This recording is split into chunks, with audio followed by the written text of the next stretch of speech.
This is the Sailor Cast, brought to you by worshippers.net and Jim Burgdorf. Greetings, everybody. Jim here. Thank you so much for joining me for today's Sailorcast. Appreciate you being here. Worship evangelism. Let's ponder that and discuss that thought today. I recall some time ago praying for a particular public figure to have a road to Damascus experience, just like Paul in the 9th chapter of Acts.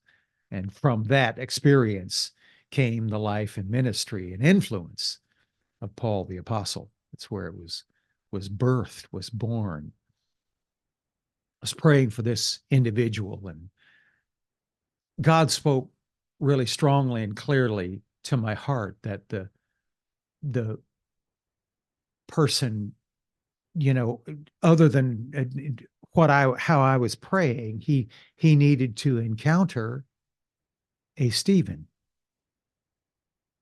And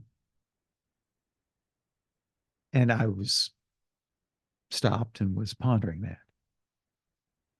Now, while the conversion, I should say, of Paul was en route to Damascus, didn't start there. It didn't begin on that road to Damascus.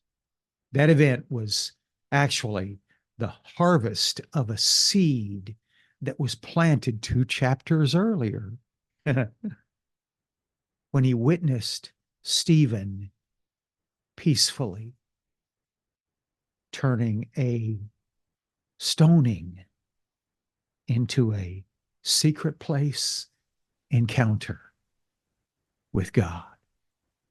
Wow. Now, despite Saul's and his religious militias' vigorous and passionate efforts, Stephen gloriously discovered a table in the presence of his enemies, as Psalm 23 describes. Consider that now. He simply worshiped amidst the storm. Thou preparest a table in the presence of my enemies, the psalmist David recorded. Wow. Paul's Damascus Road experience was not just a sovereign or chance happening. No, it was a harvest. It was a harvest on seed planted by Stephen. 7 chapters later, in the book of Acts 16, Paul and Silas turn a prison dungeon into a secret place, sanctuary of the presence of God. Wow. And Stephen's harvest continued.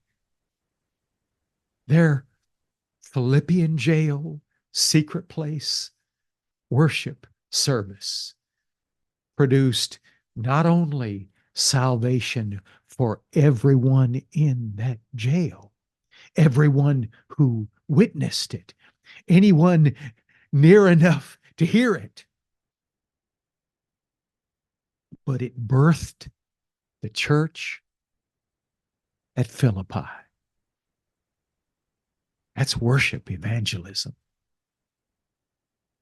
Where do you suppose Paul learned all that?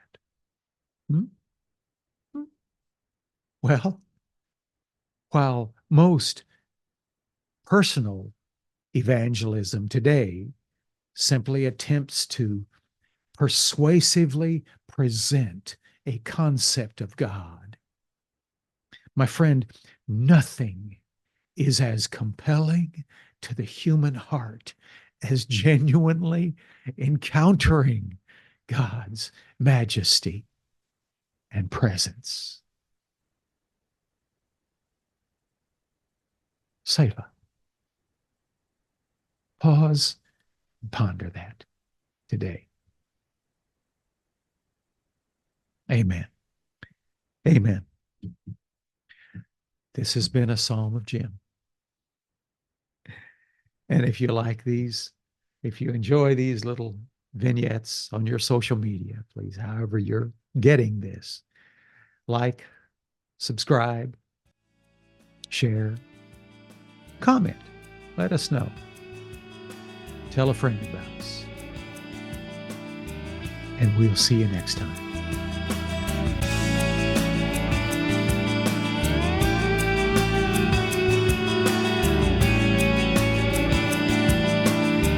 Thanks for joining us for today's SailorCast.